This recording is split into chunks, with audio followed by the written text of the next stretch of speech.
Thurston put him on his back. Thurston, right foot kick, down the ground, into the in-goal almost. Hodgson cuts it off. Hodgson taken by Norton. He took him late. Marshall skips away. Marshall's still going. Marshall's got Richards coming up outside. Now inside. Richards pursued. He pushes Johnson away.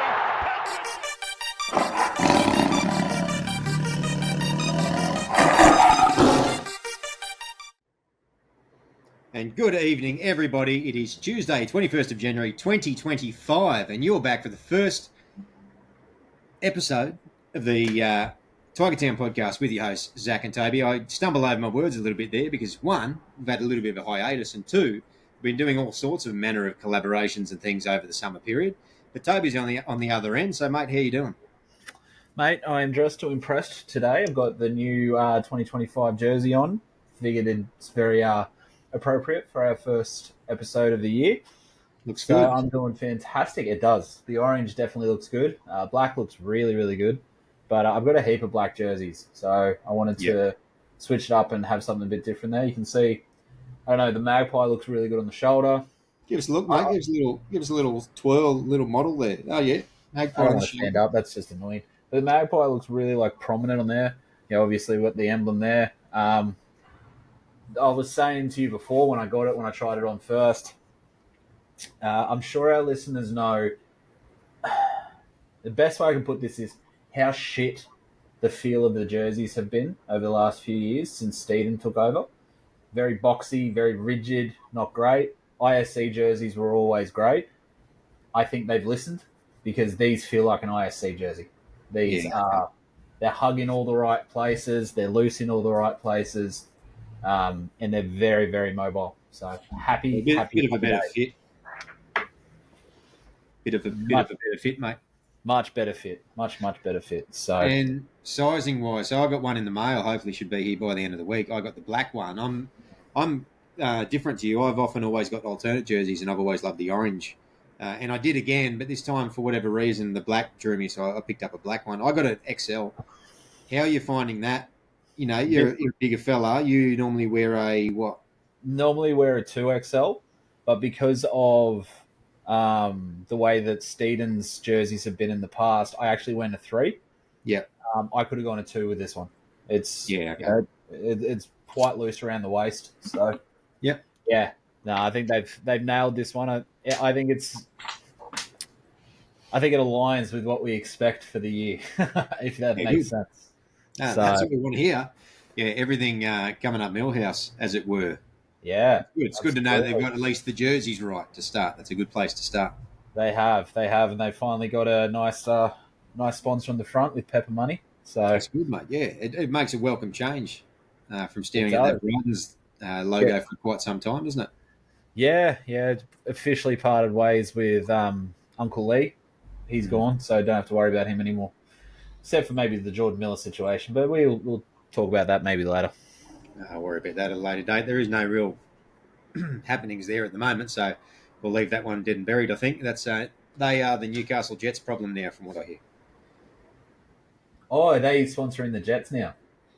Well, I think that Bryden's are, but I also think Lee and Justin Pascoe bought in some capacity into the Jets administration, so... I'm not sure whether they're acting administrators in some capacity over there. Obviously, Lee was only a chair. He wasn't a former manager or operator. But, I don't know. Anyway, that's their problem, not our problem anymore. To be honest, I didn't even know that. But they bought a 25% share in it, both of them. Yeah, there you go. Oh, God. There you go. Good luck with that. Jets on the up. Mate, did you have a good break? You had a good Christmas and everything? Yeah, mate, couldn't complain. Always good to step away from the office for a few weeks and,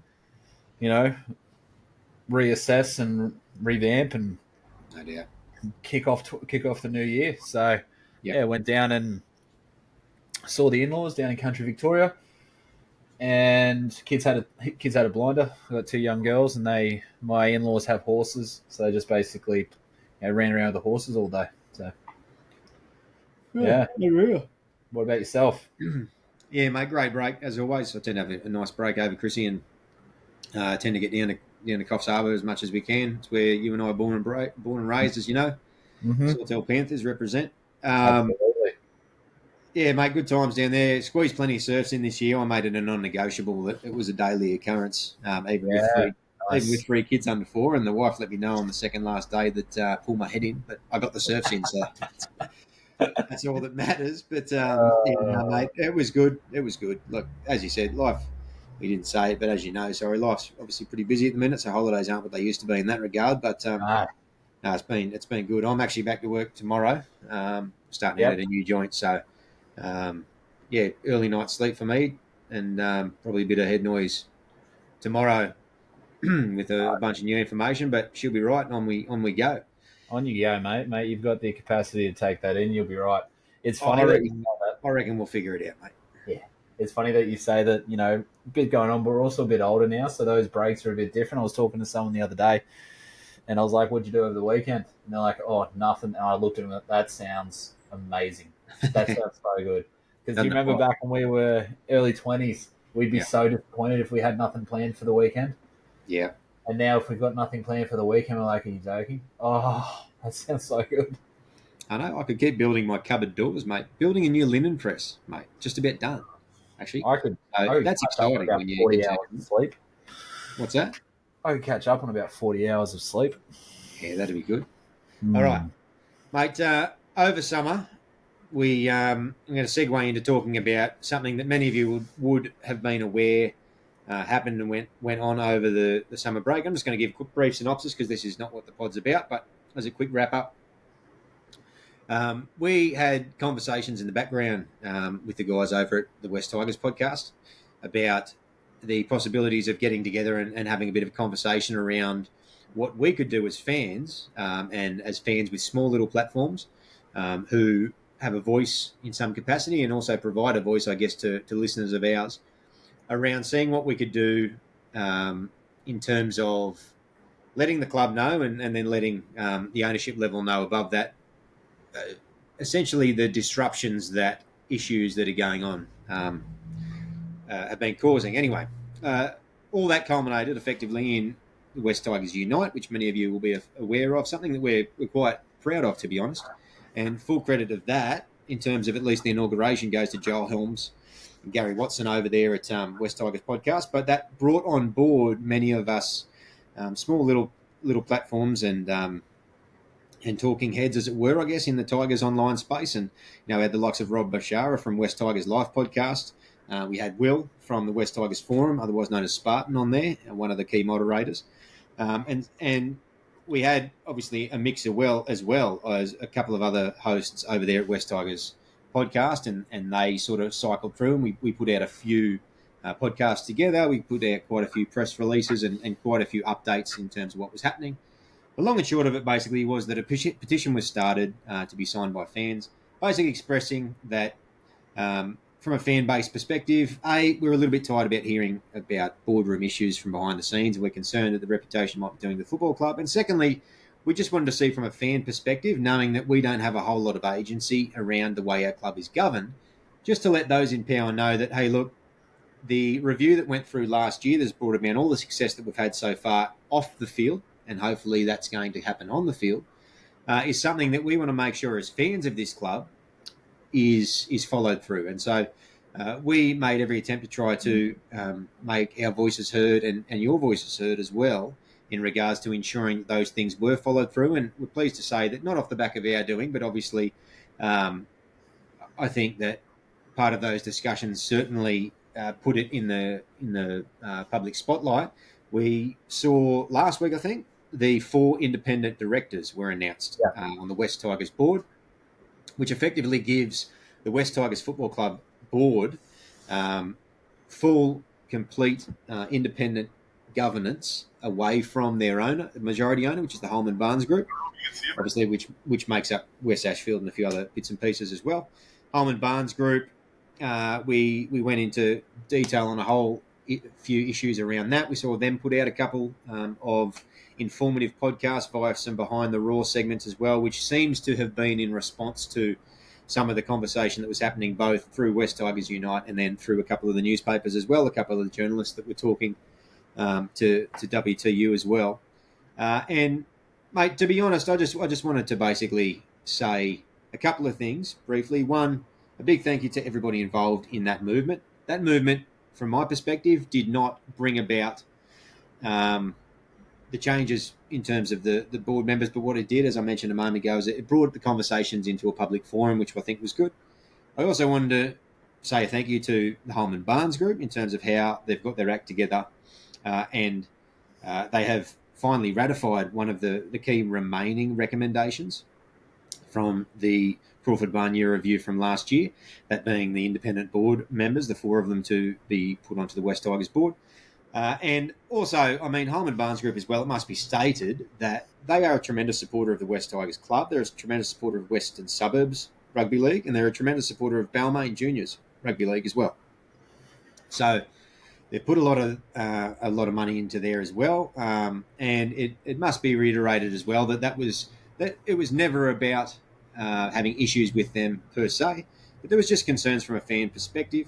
Pleased to say, though, that the West Tigers now have a 7-person board. I won't go through the names because I don't have it in front of me, but effectively we have 4 members who are independent.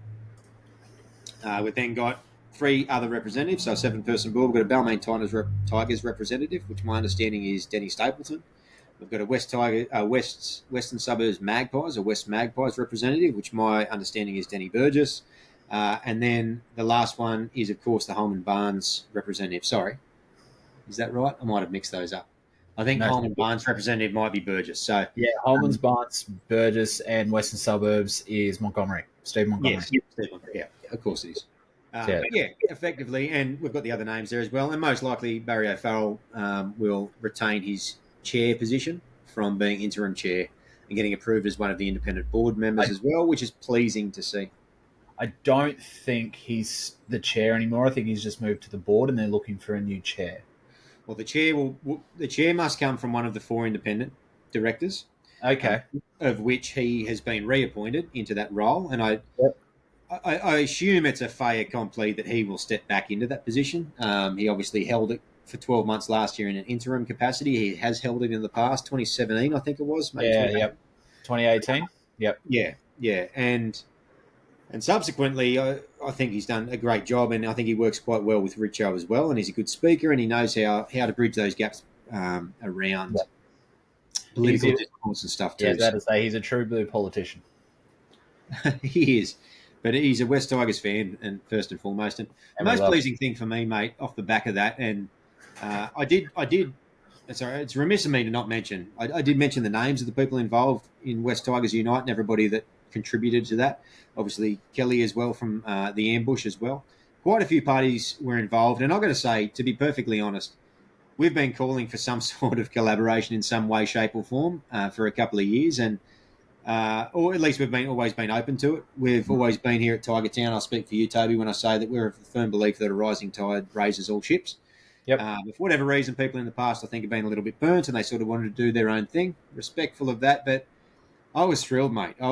To be honest, I was thrilled to be able to sit down and chat to some of these guys and talk about it in a capacity where we were all going pulling in the one direction. And geez, they're some good people, man. And it's no coincidence that we've been recommending these shows to people for a long time because there's good people on there, good, knowledgeable people. So again, this is the plug, and I cop flack off them all the time for always plugging. I'm going to plug you all early. Here you go. You want it? You got it. West Tigers Podcast. Follow the Ambush on Facebook. Go to West Tigers Forum and follow it. Follow the West Tigers Podcast Forum. And West Life has been rebranded as West Tigers Life. And obviously Rob Bashar from that was over doing a lot of work behind the scenes with West Tigers Unite as well. And, yeah, just really thrilled to be a small part of it and really stoked basically to get to know these guys behind the scenes a little bit closer and you know, get that conversation out in the open, and the outcome was achieved that we were after. We obviously, in my eyes, we weren't a major player in that. It was obviously happening, but that's the long-winded version, mate, and we won't talk any more about that for now, I think. I think that we've had an off-season where people... It's still good to talk, because I've got it up here about the other 3 chairs. Yeah, we can go on to that. I just wanted to wrap up that because people have been... probably seen a fair bit of that over the last month, and we're probably all a little bit tired of talking about the boardroom dramas and this, that, and the other around the Holman Barnes group. So I'm going to leave that there now. But thank you to everybody involved with that. Thank you to everybody who signed the petition. Really, really pleased how that all went. And look, I think it opens up the door for things in the future and crossover podcast and all that sort of stuff as well. I can't wait to get down to Sydney at some point and have a beer with all those guys, particularly at a game. I want to do it nice and early this year as best I can. So, no, exciting, mate. Really exciting. It kept me focused over Christmas when the only thing that was on TV was basically the Santa Claus reruns or Big Bash cricket. So, yeah, well, I'd say the Test cricket was pretty good. I enjoyed that, but it was bloody good. It was bloody good. But yeah, look, I agree wholeheartedly with everything you said, and also what it does too is it's twice now where the fans have combined and risen together to sort of get them to hear them and get the board to, or get the whoever's in charge at that point in time to know that we're not going to be quiet. We're going to keep pushing till we have our voice heard. And twice now that's happened.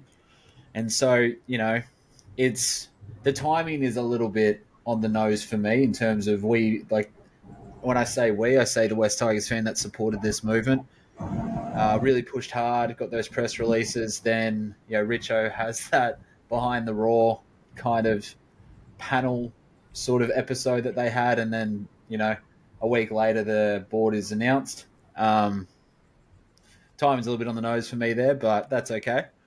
But the other three there, I think, and this is probably really due to, maybe this is why it took so long, because Barry, we know what we get with Barry. That's fine. We don't have to go into that. But the other three, it just seems like it's a breadth of experience in terms of what they bring to the table. It's not just, oh, mate, it's Benny Elias, who's been a Tigers legend and has a few successful businesses. It's a bloke named of Charlie Viola, who is the executive chair of a wealth management company. Yeah. So finance, really, really knows his shit about finance and what needs to happen and what doesn't. Michelle McDowell, former managing director of Ally Express, logistics, things like that, really knows her shit. Yeah. And then you have Annabelle Williams, former chair of the Athletes Commission for the Paralympics, knows knows athletes, knows sports. If you have a look at that, you've got a politician, you've got to see it. Let's put this into a board of an actual company. You got a politician, you got your CEO, you've got your finance, CFO, you've got a COO, and then you've human resources. Let's just say that. You've basically got... The less we say about HR, the better, to be perfectly. But that's it. It's run it just feels like that's what it should be. And again, like I said, the timing's a little bit on the nose, but maybe this is why it took so long, because it just feels like each one of these guys is now an actual pillar that we need. Yeah. No, it's really pleasing. And I'm not 100% around the 25-year structure of the West Tigers board, but my understanding is it's the first time we've had full independent governance at board level, at West Tigers Football Club level. So I'm happy to be wrong on that, but that's my understanding, which means that there's autonomy in the football club. So the football club can operate with autonomy.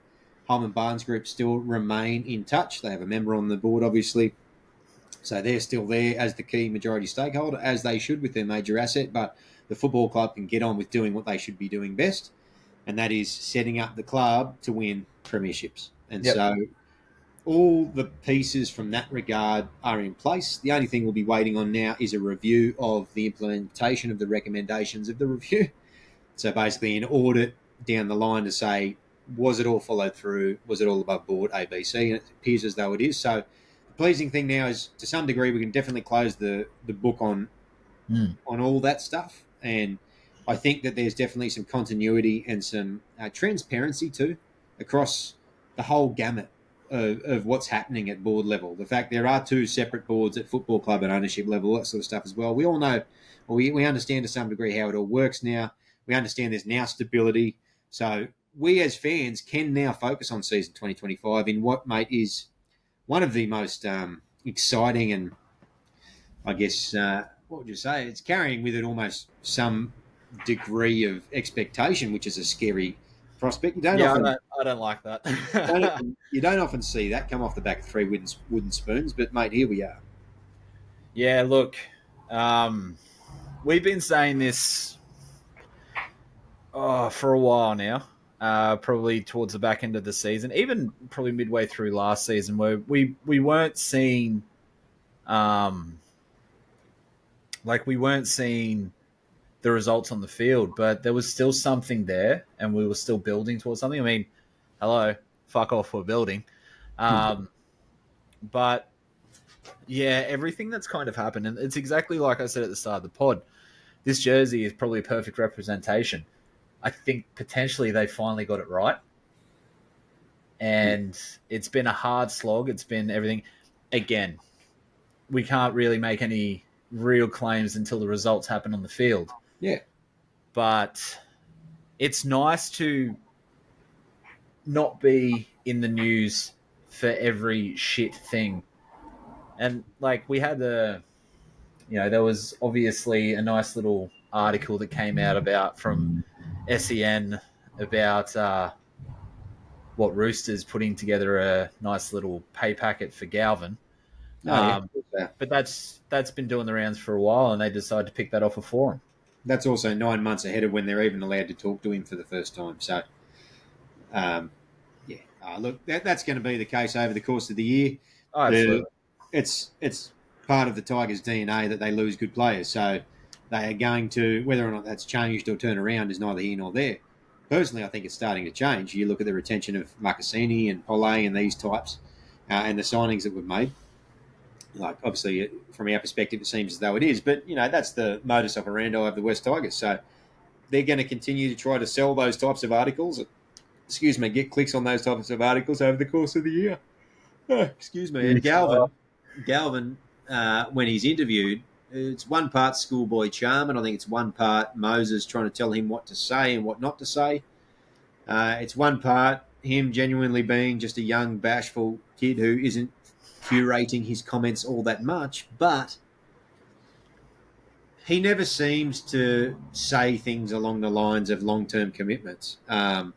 He's not saying the opposite, but what happens is people will then take interviews that he says and they will try to dissect it with a scalpel and look at it, run through it with a fine-tooth comb under a microscope and try to determine things that might allude to the fact that he's looking to get out or he's looking to renegotiate with other clubs at the back end of the year, or that he's not a lock to stay on with the Tigers long term. And then just add a nice clickbaity title.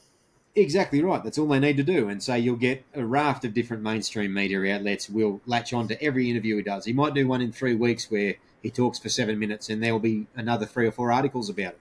The next minute there'll be, Canberra are looking for somebody, or North Queensland are eyeing off somebody, or Madge's trying to get him up to replace Adam Reynolds when he retires. So all these sorts of things are things that they can can and will do this year to us.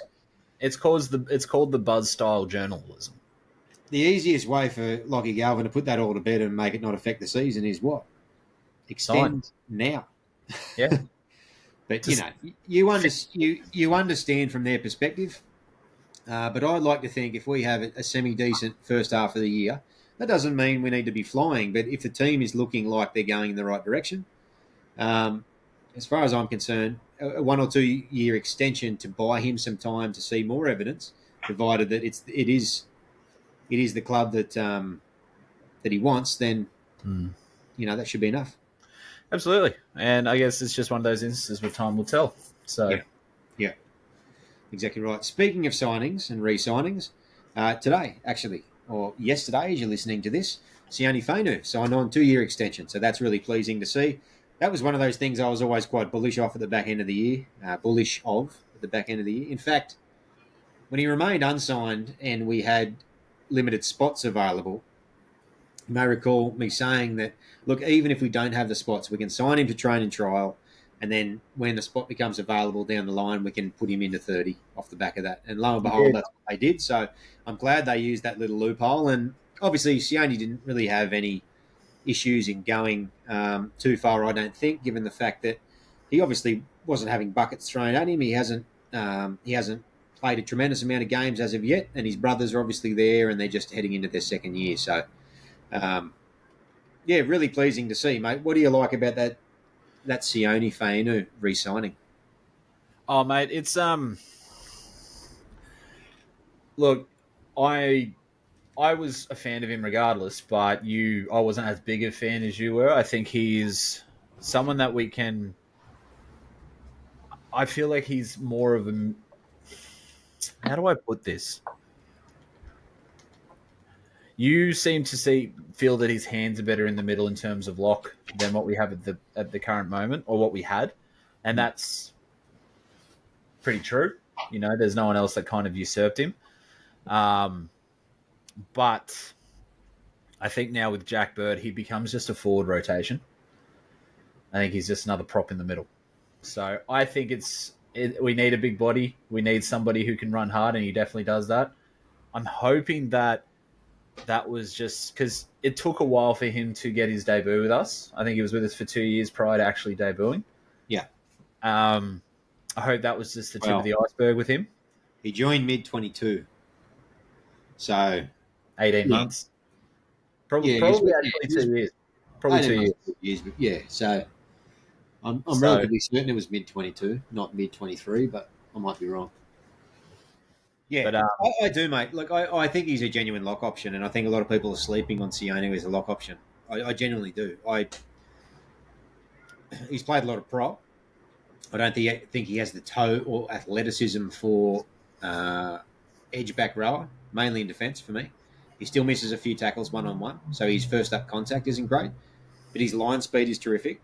Apologies, his first up contact is good. He doesn't stick enough, which worries me on an edge. So he's not an edge player. I'm not interested in pushing him to an edge, but what I see he offers in the middle is, particularly looking fit and thin, is he looks to me like he can be a rotational lock. I know we don't have a lock that is a lock. We don't have a set and forget 80-minute or at least 70-odd minute lock.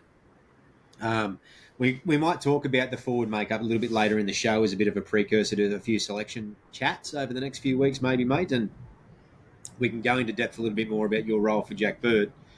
I could see the likes of, and I'm leaning towards this, and I don't think this is what will happen, but this is depending on trial form and what they're showing, because we're not seeing what they're showing, obviously, in pre-season training. I'd be leaning towards Sione sharing the lock position with somebody. And I'll let you know who that somebody might be a little bit later in the show. But there's a couple of options there. It's not anything overly revolutionary. So, yeah, I really like him as a lock, but he's just a versatile middle. And so if you pick him on the bench, then you can afford to play your best choice 50-minute lock up front, 50, 60-minute lock, knowing Sione can slide in for that if needs be. Yeah, look, I think there's obviously the trials to come up. There's a lot of water to flow under the bridge prior to what we think the makeup of round one's going to be. I know everyone's giving their predictions, and it's probably not far off the money. But there's also a lot that can happen in, what are we at? Almost 2 months. No, less than 2 months, like 6 weeks. 6 weeks until round one. So, what is it, the 11th of March or the 9th of March or something? Yeah, something along those lines, yep. Newcastle? I think Las Vegas kicks off earlier, and then, yeah. So 7th. So 7th of March we kick off. Yeah, so about 6 weeks. That's not too far. I think it's 6 weeks from tomorrow. Yeah, a smidge under 6 weeks. That's getting jittery. Shaking. No, it's exciting is what it is. No, that's why I'm getting jittery. I'm getting shaky. I'm excited. Oh, yeah? Yeah, tingles. I shouldn't have said jittery. I should have said tingly. Yeah, maybe. I mean, you're in the semantics now, so who cares, really? Yeah, but that's what you love to live in. You love to sort of correct me on semantics because you're an asshole. You make my job pretty easy, mate, let's be honest. Get fucked. Yeah, well, look, I think that, like you said, we'll talk about the makeups of depth and what we probably still need and what we don't later on in the year or later on before the trials. But regardless, it's cool to have all three Fainu brothers at the club. Yeah. And then maybe when Manassi decides to get paroled, we get him as well. Manassi, yeah. Well, like... He was a gun hooker. Mate, I briefly giggled then, but yeah, absolutely. The other thing, or the other connection there, if you want to use a brother segue, is Terrell, since he's joined. Yep. And obviously we've got Talon, who's currently, I think, is he deregistered or stood down? He's been sacked by Penrith. I don't know that he's deregistered or not. He may well be, just pending the domestic violence charges. I think he's up for. Yeah. And I think he fronts court in March. So I don't know the ins and outs of that case, so I'm not going to comment on the likelihood of it. But in the event that that doesn't result in any charges or it gets dismissed or whatever the case may be, and effectively he becomes a free man free of charge, I wouldn't at all be surprised, and we've probably mentioned in the past, and we're not revolutionary for thinking it, speaking of brothers, speaking of this new concept of family club, which is what the Bulldogs have always loved to spout, wouldn't be surprised at all to see Talon arrive on our doorstep at Concord. Mate, what would you think of the likes of a clean skin, an innocent, at least, from this perspective, Talon coming in and having a run with the club? Look, he reminds me a lot of James Roberts in terms of the amount of potential he has, but he can't get out of his own way. If he can push all that shit to the side and grow up, because it's not just, there's off-field antics that he was done, going 120 in the 60 zone and filming it and then posting online and all that shit. Yeah, it's nonsense. There's something at a club involving Cleary as well, where he was aggressive to a fan and was in retaliation. But yeah, there's a bit of history there where he's got his name in the papers for the wrong reasons in the past, albeit not to the same degree. When you make that comparison to Jimmy Roberts, they're just at different stages of their career, though, aren't they? If he was to join Talon May, he's 23 years of age, as far as I'm aware.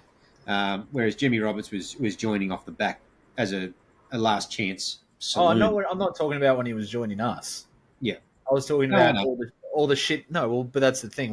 When you're saying the different stages of career, I'm not talking about that. I'm talking about almost the exact stages of their career. Because you remember he went from Panthers to Souths, then he was just booted, and then he got a lifeline at Titans, and he took it with both hands, don't get me wrong.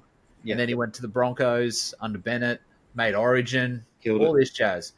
So that's what I'm saying. I see a lot of that, and that's what Roberts did. He pushed a lot of that shit to the side, got out of the spotlight, and had a fair few good years before he came to us. But so if Talon was to get cleared, he is 23. I was just checking. If he was to get cleared, you wouldn't object to him coming, provided that he's on the straight and narrow. Or would you have reservations? I'd have reservations. Yeah. Fair enough. Look, if he is cleared, I would sign him 8 days a week. But like any person who has had a few run-ins and a bit of trouble in the past keeping themselves out of trouble, you just have to make sure that you've got ironclad setups in any contracts or negotiations that you're looking to establish with that person, and you make sure that it's bulletproof from a club's perspective. As a player, he's unreal. I would give to have Talon May the starting centre every day of the week. He'd be shit-hot property. But, it's a lot of ifs, buts and coconuts at the moment because there's a court case between then and now. He's not even particularly on the radar as far as I'm aware, but I have heard a few whispers and bits and pieces around just at least Terrell's desire to play alongside, and it wouldn't at all surprise me if that was something that they might look into. But, you mentioned Manasi earlier. Different kettle of fish. Obviously, he is in jail. He's serving his time there as well. So, I don't know. We'll have to wait and see what comes of that, mate. We are, as you mentioned, as we get a bit closer to the trials, we'll start to look at depth of the squad and who we might see in trial, rotations and that sort of stuff as well. Who are our options around each position? Starting to break those down as well. There's just a couple of things I wanted to mention or talk about early days, which is our backline setup and our forward pack rotation. And I just wanted to get your too soon to call it thoughts on those. I might jump in first off the back of what I was saying with the forwards first, if I may, because I've had a bit of a swing in my approach, and it'll probably change 7 ways in the next 6 days. But that's how we roll at the moment. That's how we do it. Yeah. So for me, I've got obviously Terrell starting, and I've probably still got a Clemmer up there starting as well. He's a starting hooker, obviously not round one, but he's obviously a starting hooker.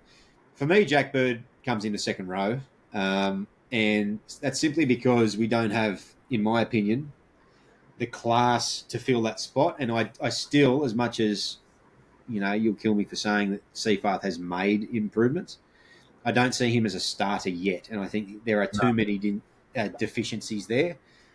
I will say that I don't think Jack Bird is anywhere near an 80-minute back row, but I don't think we need, because I think by carrying Seafarth on the bench, you've got versatility in carrying someone who can play specialist second rower on the edge, or he can push in the middle in the event we lose a prop or two, per se. God forbid. In terms of lock, I like Sione on the bench if I can fit him in, but my lock is still up in the air around that. I don't know what Matamua looks like. We've heard some talk that he's looking good. I wouldn't be afraid to put Pole in at starting lock to run with a heavy middle to start, then push Sione in as Pole then pushes into the prop rotation. That will allow us then to carry on the bench the likes of TDS or Latu, depending on what they're going for. For me, early days, it's probably TDS, just in that I think that Latu's got to get some games under his belt, reminding he's only played a couple of full games in the last 18 months plus. So he's got to get a few miles in the legs, and he came back underdone as much as he's turned it around now at the start of the off-season. So, yeah, I'm looking at a TDS or a Latu in 14. Heath Mason's a smoky as well, but I'd rather someone who can probably play hooker a bit better. Appy needs that bigger rest. Royce Hunt walks onto the bench. Obviously, Seafarth goes onto my bench there as well. And then it's whoever is our last prop there that we're thinking about, whether it's a 12. Who have I forgotten there? Sione, like I mentioned, Sione. So in that situation, it'd be Sione. I don't know that he's really forced himself up through that, but that would leave us with a bench of a single specialist prop, Sione being a middle, so prop lock. And then obviously you've got Fanua who can fall back into that prop rotation as well. So you've got a bonus prop in that lock role. Look, there's a few things and machinations to work out with that, but that's sort of what I'm leaning, and it sort of centres around Jack Bird. I don't know where and how to use him at the moment. I know there's been talk about lock. He's probably going to play a bit of lock, and that's fine too. But I just worry about second row, and that's where the trepidation is. I'm more concerned about that right second rower, is it? Yeah. Yeah, because Sam's on the left.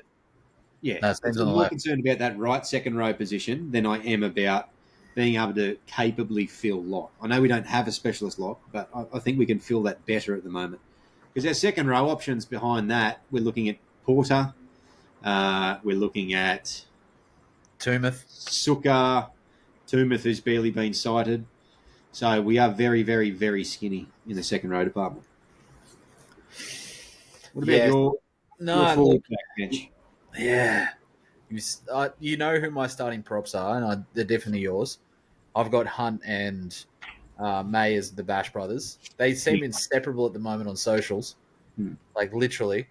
But the back row, you've made a lot of sense. You really have. Ever since Bateman left to go north, we're very skinny on that end. We've got a lot of good up and comers coming through, but they're not ready yet. So, yeah, it's a tricky one. It's a tricky one, and to be honest, yours makes a lot of sense. So, I'm probably going to go the same as you, but I'm just going to swap out Clemmer and Hunt. Yeah. The reason I'm starting Clemmer is not because I don't think Hunt has a capacity to raise his minutes and play starter. I think he could. And if he does, 100%. It's a fact that I can't see value in David Clemmer off the bench. 1, because he's expensive, but 2 because he's old. 3, because his output is, you throw Clemmer out there early to play big, consistent minutes, to not miss tackles, and to absorb a lot of the pain in the start of the game. So he goes out there to absorb a lot of energy. After that point, I think then you bring your guns on to start punching holes in him. That's the reason I can't play Clemmer on the bench. I think he would just be completely ineffectual with less minutes off the bench, unless his role completely changes. But I think he's become just a very one-dimensional, albeit super consistent role player. And so for me, that's why he still starts. But granted, it may not be the best option. I'll acknowledge that. I think it's all going to come down to what we see in the trials. Obviously, we know that the first trial is usually for the guys that'll just never, not ever, but they won't get a big taste of first grade this year. They're up and comers, Jersey Flags, development contracts, guys that are playing for a spot. And then obviously the second one, which I think's that double header at Leichhardt, is the second one. Is it? Which is a weird one, to be honest. Like, that's a weird double header. That's right.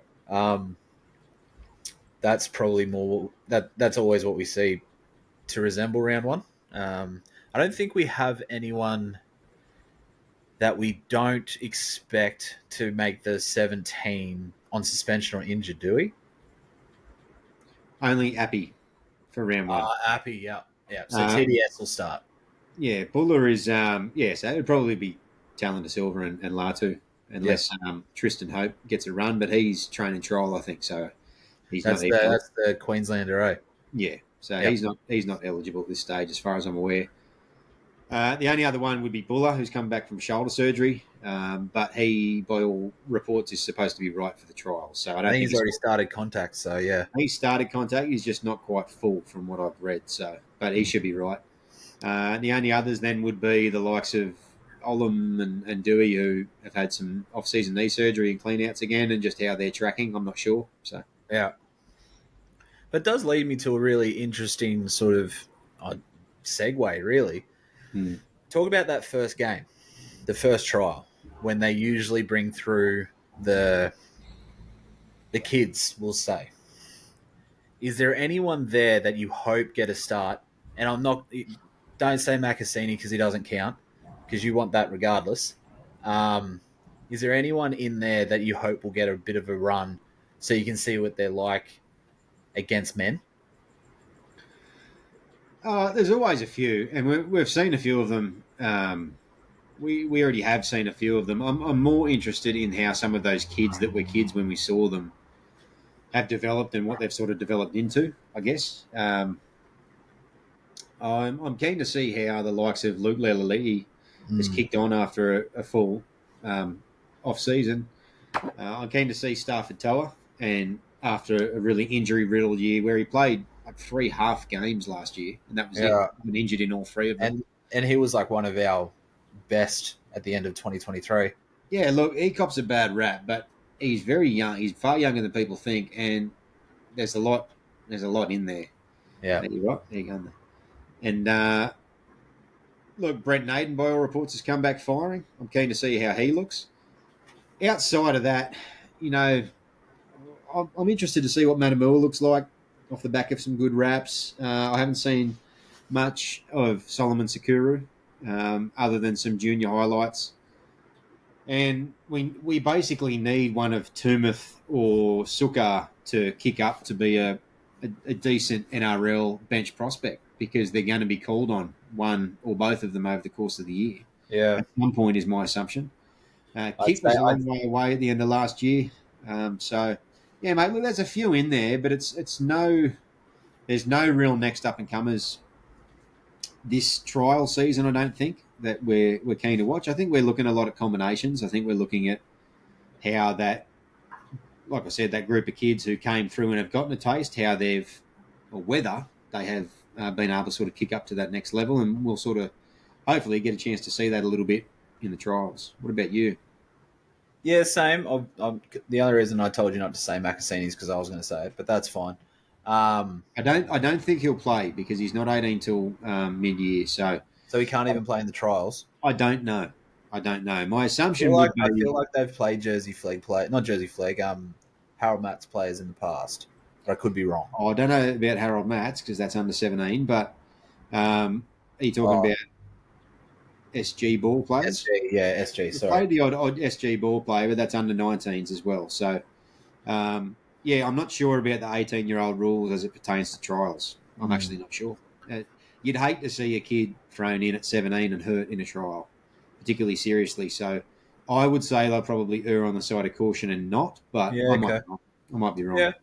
But the other one, and I think he's just come back into the. He left to go to the Roosters, but I think he's back in the Jersey Flag squad now. Is Levi Conti, Alex Conti's brother? Alex's brother, yeah. Yeah, I like to see him get a run because obviously Alex had a huge rap on him. You had a big rap on him coming through. Him and Tony Large. So I'd like to see how he goes because he's a half as well, isn't he? He's a half, yeah. I will say I don't think he's on the level of Anthony. Manly have got a good one over there, although he's still a couple of years away. But yeah, the Contis are good. I think the Contis are managed by Anasta, if I'm right, if I'm correct. How do you know that? Oh, because they've spoken about it in the past. God. You read everything, don't you? I can't. Yeah, I'm actually. It's funny you say that because I'm blanking. There was another junior half, another Alex, and the name's completely escaped me, and I always get the two confused. I think it was another Alex. Anyway, yeah. Look, I don't think the likes of Levi Conti are going to be seen around trial time. I think that's probably a level or two below, whether it's age or ability at this stage. So I don't think we'll see much of them. But I mean, Folletti's another one as well to see how he's tightened himself up over the off season. All these guys are another year older and stronger. It's easy to forget how young these guys are. All sub 20, many of them 18 for parts of last year, turning 19. Many of them. So, another full year of training in a professional organisation, another full year reading, another full off season of fitness. They're going to grow into pretty strong young men pretty quick from a lot of them that did look like school kids in a lot of ways, punching above their weight when they did have their taste. So it will be interesting to see that. The other one, mate, I was going to throw at you was just the back line. So I'll let you have first crack at this one. Just the back five. I think we're pretty settled on a number of them. But we did allude to maybe a couple of the options there around most likely the centre pairing, I guess. Yep. What are you thinking? Fuller's your fullback. Fuller's my fullback. Wing is Taruva and Skelton. Yeah. Taruva will play wing. As much as there was talk around Tito playing in the centres, I just can't see it. No, he's having that 1-2 punch of Skelton and Taruva off kick returns is too valuable. Yeah, way too valuable. And the finishes that I watched the highlights on YouTube the other week of Taruva's tries. His finishes, he finds the line. He's not. Sometimes he does that little spectacular dive, but nothing like a Xavier Coates or anyone like that. But he always seems to find the line, whether he's a finisher underneath it. Yeah, try scorer. Yeah. For me, to be honest, I think that Stafford Toll is one of them. I think he's one of them, and Justin Mullins the other. Everyone keeps alluding to, Dewey getting that spot. He's got too many deficiencies in defense to be that spot. He lets so much shit in. And the thing that annoyed me a little bit, not a little bit, a lot last year, is how often he'd shift the blame. Yeah. Like he'd look at the wing and say, that was your fault. Essentially, I don't know exactly what he said. But, yeah, they're my two, to be honest. Yeah. Yeah, I tend to agree. I think Stafford's a forgotten man when it comes to that back line. And I think from what I can tell that Benji's a big fan of his. When Stafford came back last year at the start of the year, he looked big and strong. I've got to admit, I was actually pretty excited to see what he was going to do and to see how his defence, like Dewey, had improved from 23. Because 23 had a lot of deficiencies, had that big Valentine's Holmes game. But then we're all pretty scathing of some of his defensive efforts, and rightly so. I think he was only 22 that year. And then last year he had that horrible year, as we said. Every time he came back, he got injured, and it was just a shame. So I think he's probably, I think he gets that other centre spot, though. You just never know with Dewey in terms of what the coaching staff are thinking. Everybody loves him, and for me, Adam Dewey has just been around too long to continue to have the defensive lapses and issues that he has. Yeah, absolutely. I don't know if he can play within a system where he's required to do a role, and perhaps maybe over his career he's never really had a good situation or a good setup where they have allowed him through good footballers around him to be able to simply play a role, and he felt as though he had to go chasing the game, and that's when he would make mistakes. But we're primarily talking about, as you said, attitude things. It's defence, it's line speed, it's hitting and sticking, it's second efforts, it's high percentage plays, it's tackle on tackle on tackle, it's all that sort of stuff. It's reads, it's turn and chase, it's taking ownership and accountability for poor choices, all those things. If we've said it 1,000 times, if Adam Dewey could learn how to tackle and put all of his effort and emphasis into becoming one of the best defensive centres in the league, he would become one of the best centres in the league.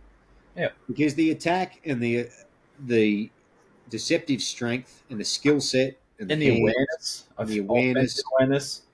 Yeah, he's got all that in spades. We know that, and that's why he's tempting to keep putting on the team sheet, because we think, oh, look, maybe in a good system he'll sort it out now. Yeah, exactly. Sania Taruva is not particularly a renowned defender. Jarrell Skelton is known for having his deficiencies. So I do worry that without the right centre pairing, and we don't seem to have a good defensive centre. Olam is the closest thing we've got at the moment, and he does it through intimidation. He's not necessarily a good reader or a great technique tackler. It's just jams. Exactly.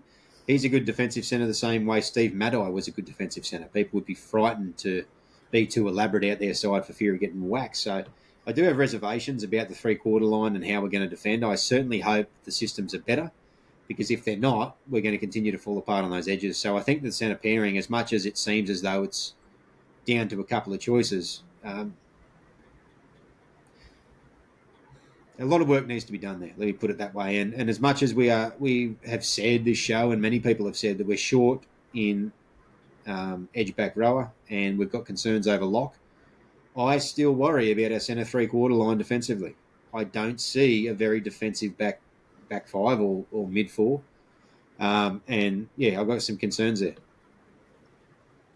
Yeah, that makes sense. Especially if you add an inexperienced edge on one of those edges. Again, why a Bird needs to be there. You know, Bateman in his first 18 months, we would often talk about the fact that what went unnoticed with him is he would lock down the edge he was on, and he would cover for some of the insufficiencies of the half and the centre outside of him. And he obviously fell away, Bateman, towards the back end of his time with us. But yeah, we need to find that, and maybe Bird is that option to help out that centre three-quarter line. Yeah, look, as much as there's so much positivity, and I'm pumped, and I can't wait to talk about all the positives in upcoming shows, and we make predictions and all that sort of stuff as well. And that'll come, don't worry. But there's still reservations, and as a former centre, that's where my eyes are attracted to first, and we haven't figured that out. So I hope that Stafford has sorted out his defensive issues. He's inexperienced enough and young enough to still have the capacity in my eyes to do that, and I hope that that's the case, and maybe he gets the gig. Yeah, look, I think it's funny. Like I can't remember who I had originally in terms of my centre pairing, like last year, and then you brought Stafford Toll back in the mix, and straight away I was like, I forgot about Stafford Toll, and that's what you said. He's kind of like the forgotten man. So that's if he can show some strong, because you'd like to think he'll get first crack at it in the trials, especially the first one. Don't know what they plan on doing with the second one, but he'll probably get first crack at it. If he can have a strong showing, he has to be pretty high in contention, because I even think Benji has like a big rap on him. So yeah, I think so too. The other forgotten man in the centre conversation, and I don't think he usurps those options, or there's two of them, is Naden. Yeah. And Fatape as well. And Folletti. And Folletti to a lesser degree, but obviously Fatape got the jump on him last year. Yeah. I think it was an effort reward. But with Naden back in the good books and fit and firing by all reports, he's every chance. And look, when Naden's on, he is a pretty well-rounded centre. when he's on. He's an attacking threat, but defensively he's pretty good. He's big, gangly, quick, can read the game, can be an effort player when his head's in the game. So if he's figured out that from a mental perspective, he's quite a good option there, maybe to pair with an Olam or something as well. So there is a bit of depth there. It's just what version of these players are we going to get this year? Exactly, and that's the concerning thing. Like, if every one of them got their head right and learned how to do or fix their deficiencies, I couldn't pick it. I sit there and go, I have no idea that any one of them can do it. But each one of them has some form of deficiency without me being an outright, yep, they're my starter. Yeah. Yeah, and consistency too, obviously. Stafford, Dewey, Naden, all synonymous with being inconsistent footballers. And that's why Olam's the first pick, because he's a premiership winner and he's generally, other than being injured last year, or for a lot of last year, he's generally renowned to be a pretty consistent footballer for the most part. Yeah. At least in comparison, right? Yeah. So he just had his first kid, so maybe he's a bit more focused. He did. Congratulations, Jazzy. Yeah, very good. If you want to come on the podcast and talk about it, mate, we'll always welcome you. Love that. Yeah. A friend of ours saw him in the casino years ago, and he didn't know who he was. And he said he went and sat next to him on the blackjack table and said, "Oh, here you go." And he just got talking to him. He didn't know who he was. Yeah. And he goes, "Oh, what do you do?" He said, "Oh, I play football." He goes, "Oh, okay, righto." Like, for what? Around Brisbane? Or he goes, "No, I play down in Melbourne." He goes, "Oh, is there football down in Melbourne?" He goes, "Yeah, Melbourne Storm." He goes, "Oh, okay." Like, you play NRL? He goes, "Yeah." It was just he had no idea. Do I know who that was? Yeah. Oh, okay. Then I know who we're talking about for talking about casinos. No, not him. No. Oh, okay. Yeah. No, the other one. But the other one. It's one of the two. It's one of the two. One of the two, yeah. That's why I didn't know. Anyway, funny story. So he's not the type of person to go around bragging. At least you can say that about Olam. That apparently he's a really humble bloke. And I think it was, you told me he's incredibly intelligent. Yeah. Yeah, he's got a master's degree in physics or something. Applied science, applied physics. Yeah, clever fella. Okay, mate, is there anything you want to talk about just around this sort of reintroduction show, first proper Tiger Town show for 25, before we sort of wrap it up and look towards the upcoming shows and the trial in 3 weeks? 3 weeks. Yeah. 2 weeks, 2.5 weeks. Because what is it, the 17th? Something like that. Yeah. Too many tabs open. Let me have Something a look. like that. No, but I figured it is our first. So we've got to do... It's the first one, so we've got to do season bold prediction. The season bold prediction. Season bold prediction. Okay. And you and I discussed this in our group chat with my brother in terms of what's a pass mark. So I think we'll do that as well. So sounds good to me. Sunday the 16th of February, we play the Doggies, bro. Is that at Belmore? What's that? Is that at Belmore? No, it's at Nestrata Jubilee Stadium. I've got no idea what that is. Is that Belmore? Is that a fancy... Nestrata Jubilee Stadium? That sounds like bloody Dragons. It does, yeah, but it's not. Yeah, there you go. Oh, hang on. Well, it's followed by Dragons versus Roosters, so you might be right. It might be, yeah. And then the doubleheader at Leichhardt, like you said, on the 21st on Friday. So, yeah, very good. Those will be broadcasting. Wait, I'm going to watch. Oh, there's footy on this weekend too with the Nines tournament. You can watch that on KO. That's right. There you go. Footy's back. Footy's back, everybody. Okay, pass marks. My pass mark, I haven't had one. I haven't had a non-generic one for a long time, and I came up with one. Now, I'm very pleased with it. And, I shared it in that group chat. My pass mark for 2025 is to still be in the hunt for the 8 in the last round. So if we finish 11th because there's a four-way logjam and we don't quite get there, as long as we're heading into the last round with a chance of making the 8, that's a pass mark for me. That's a big one. Well, a chance of finishing in the top half of the competition, I think that's probably a fair one. Yeah, look, I'm not setting tiny bars, but I also think it's very achievable. And yeah, look, forget pass mark. I'll be happy with that year. That's probably a better way to phrase it. A pass is probably not as good as being happy with the year, but yeah, that's what I'm hoping for this year in the least.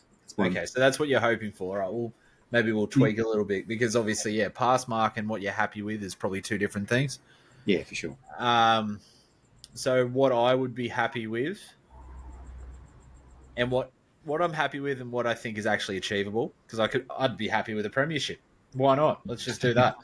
Exactly. But what I'm happy with and what's achievable, I don't think we're going to be in the running for the 8, but we're not going to be far off. I think that we're probably going to be maybe 4 points out. But our for and against is going to be in the positive. So, and +2 is still in the positive. That's not something we've done very often at all. At all. Not. We're not talking about in the last X amount of years. We're talking about at all. It's not been our strong suit, has it? No. So that's what I'd be happy with. Okay, very good. That's a good one, mate. Excellent. And then, what is your bold prediction? And this can be players. This can be the season. You know, we've done what we're happy with. So maybe, you know, I've got one for me, but I'll pass on to you.